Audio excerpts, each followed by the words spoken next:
আসলে মায়ের শ্রীবচরণ করা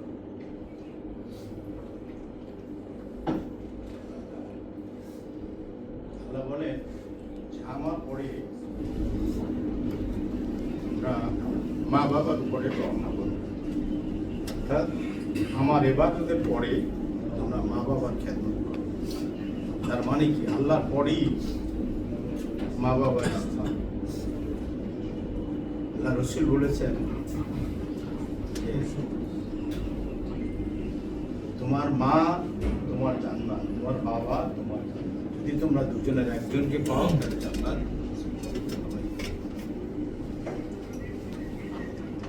আলহামদুলিল্লাহ আমরা 4 ভাই, তার ভিতরে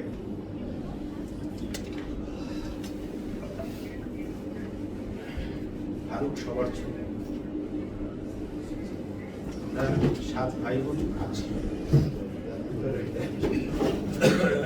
ফারুক হলো সবার ছোট, আমি শেষ। আমার বড় ভাই বাড়িতে থাকে, আমরা 3 ভাই থাকি। আলহামদুলিল্লাহ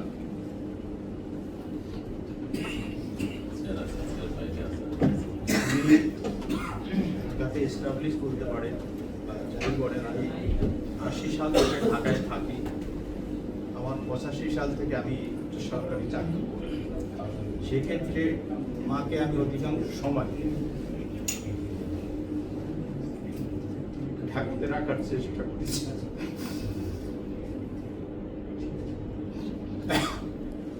যখনই মা অসুস্থ হয়েছে চেষ্টা করেছি ঢাকাতে রাখার।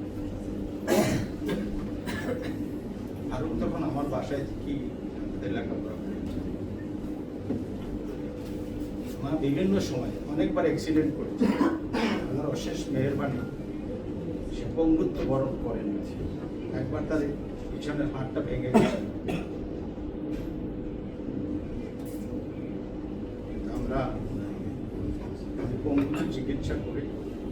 আলহামদুলিল্লাহ মা শেষ পর্যন্ত যেদিন মারা যাবেন 10:30টার সময় আমার সাথে কথা বলছে, বাবা আমার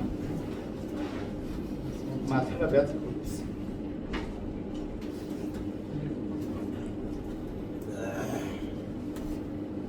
মা আমাদের উপরে খুশি ছিলেন। সর্বশেষ দিকে মার খবরাখবর সবচেয়ে ছোট ভাই বেশি নিয়েছে। এখন ও রেগুলার যেতেন, আমি খুব একটা যেতে পারতাম না। ফারুকই সবসময় যেতেন, মায়ের খবর রাখতেন। এবং মা আমাদের প্রায়, আমরা খবর না দিলেও মাও আমাদের খবর। আলহামদুলিল্লাহ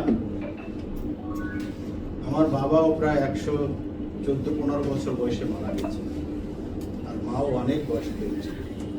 আমি বাবাও আমার কিন্তু কষ্ট করে মারা যায়নি, করেছে 2 দিন, 27 রমজান বাবা মারা গেছে। আর মাও বিষটা ওরকমই না করে সুস্থ শরীরেই মারা গেছে। এই মারা যাওয়াটা আমি মাকে গেলে মাঝে মাঝে এগুলো বলতাম। আল্লাহ বলছেন, ইয়া আইয়ুহাল্লাযীনা আমানুত্তাকুল্লাহ ওয়া তানজুরু নাফসুম মা কদ্দামাত ওয়াত্তাকুল্লাহ ইন্নাল্লাহা খাবীরুম বিমা তা'মালুন। আল্লাহ বলছেন সূরা হাশরের 18 নম্বর আয়াত, হে মুমিনগণ, ইয়া আইয়ুহাল্লাযীনা আমানু, মুমিনদেরকে লক্ষ্য করে আল্লাহ বলছেন, তাকুল্লাহ, তোমরা আল্লাহ তাআলাকে ভয় করো।